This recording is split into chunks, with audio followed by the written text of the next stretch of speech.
हम लोग class 11th का आपको काफ़ी वीडियोस बनाई हैं लास्ट कई टाइम से, लेकिन कुछ लोगों को सिलेबस में डाउट हो रहा है कि कौन सा पोर्शन हटा दिया गया है और कौन सा पोर्शन हमने पढ़ना है। जनरल बात की जाए एग्जामिनेशन पॉइंट ऑफ व्यू से तो आपने जितना एनसीईआरटी में देता है और उसकी पूरक एक्सरसाइजें भी दी गई हैं वो सभी पढ़ना चाहिए, लेकिन अगर एग्जामिनेशन पॉइंट ऑफ व्यू से देखा जाए तो आप देखिएगा इन टॉपिक्स को आपने नहीं पढ़ना है। ठीक, तो हम लोग डिस्कस करते हैं। आपके पहले पार्ट आपका जो किताब में दिया हुआ है वो समुच्चय है। समुच्चय में केवल एक टॉपिक हटाया गया है। वो टॉपिक कौन सा है? समुच्चयों की जो हम संक्रियाएं पढ़ते हैं, यूनियन इंटरसेक्शन वाला, उसमें से केवल कौन सा हटाया गया है? समुच्चयों का अंतर, difference of two sets, between two sets. ठीक, तो वो कौन से प्रश्न मिलेंगे आपको? प्रश्नावली 1.4 के जैसे प्रश्न 9, 10 तथा 11 होंगे, उन प्रश्नों को छोड़ना है। तो ये तो खाली 3 प्रश्न ही हटे, तो फिलहाल टॉपिक में लिखा है इसलिए मेंशन करवा दिया। और दूसरी चीज कौन सी हटी है? समुच्चयों का पूरक। ये इसलिए हटी क्योंकि अंतर समझ, जब हमें अंतर आता है तभी हम पूरक भी समझते हैं, तथा उसके गुणधर्म।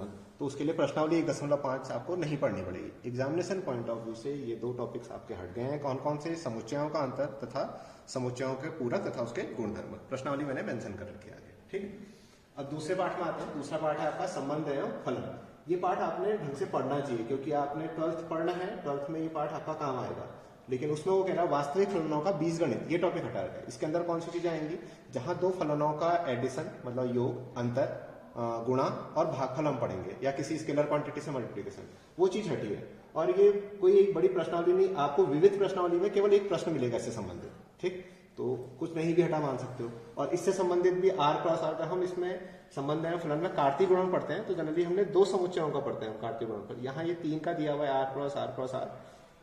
इसके बारे में कह रहा है कि ये चीज आपने नहीं पढ़नी है करके, और इसका भी केवल एक उदाहरण दिया हुआ है। तो ये भी सोचिए 1-2 प्रश्न हटे हैं आपके।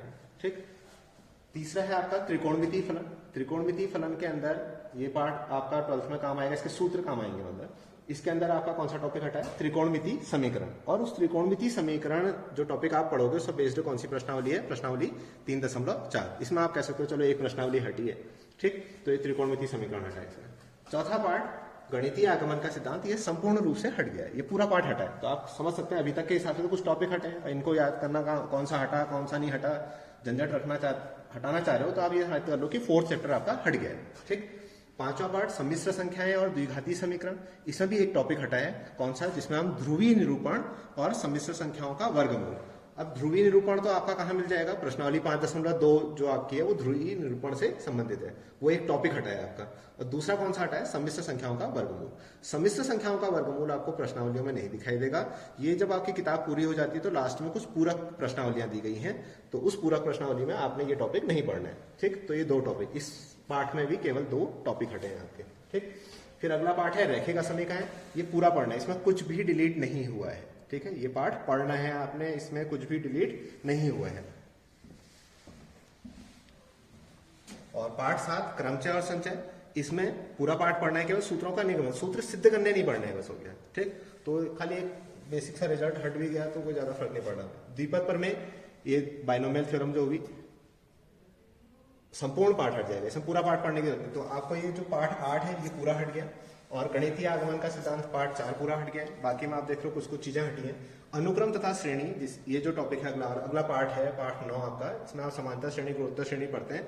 और तीसरी प्रश्नावली यानी है जो यहाँ लिखा हुआ है विशेष अनुक्रम के n पदों का योग। वो विशेष अनुक्रम कौन से हैं? आपकी किताब में इनके सिद्ध भी दिए हैं, समेशन, इसको सिग्मा पढ़ते हैं वैसे, सिग्मा n स्क्वायर तथा सिग्मा n क्यूब, ये 3 चीजें हट गई, तो इनका प्रूफ भी हट गया। और इस पर बेस्ड जो प्रश्नावली है वो प्रश्नावली 9.4 ये हट गई है। ठीक, तो अभी तक के हिसाब से जो ये मैंने 9 पार्ट लिखे हुए हैं, इन 9 पार्टों में आपके 2 पार्ट कंप्लीटली हट गए। कौन से? पार्ट 4 और पार्ट 8। बाकी के कुछ टॉपिक्स हटे हैं।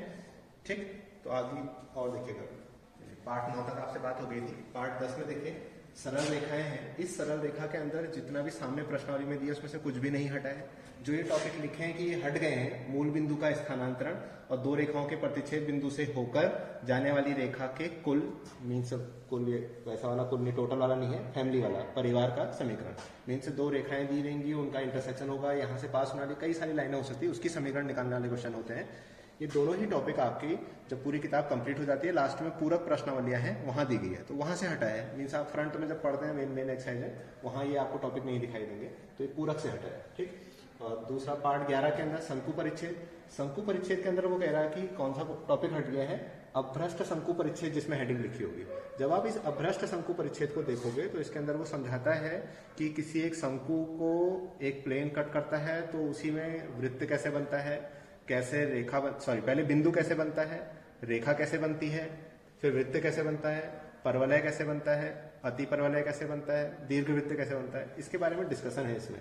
तो वो डिस्कशन हट गया है मेरे हिसाब से, बाकी क्लियर नहीं है कि क्या चीज हटी है। और इसके अंदर जो चीज वृत्त, दीर्घवृत्त, परवलय, अति परवलय चीजें हैं वो आपने पढ़नी चाहिए। ठीक, अगर हट भी गई है तब भी आप पढ़िएगा, क्योंकि इसमें क्लियर नहीं कर रखा है कि कौन सी चीज हटी है करके, खाली एक टॉपिक लिखा हुआ है।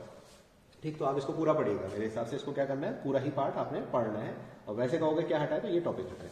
ठीक, फिर उसके बाद त्रिविमीय ज्यामिति का परिचय, 3 डायमेंशनल ज्योमेट्री, ये आपके इंटर में भी काम आएगी। इंटर के लिए 3 डायमेंशनल ज्योमेट्री का ये इंट्रोडक्शन है, इसलिए इसमें से कुछ भी हटाया नहीं गया है, 12th में काम आएगा पूरा का पूरा पार्ट। सीमा और अवकलज, सीमा और अवकलज में भी कुछ भी नहीं हटाया गया, ये पार्ट भी आपने पूरा पढ़ना है। ठीक, बल्कि इसका पीछे किताब जब कंप्लीट हो जाएगी तो कुछ पूरक प्रश्नावलियां दी गई हैं, वहां भी पढ़िएगा तो काम आएंगे आपके इंटर में ये वाली चीज। गणितीय विवेचन, मैथमेटिकल रीजनिंग, ये पूरा ही पार्ट हटा दिया गया है आपका।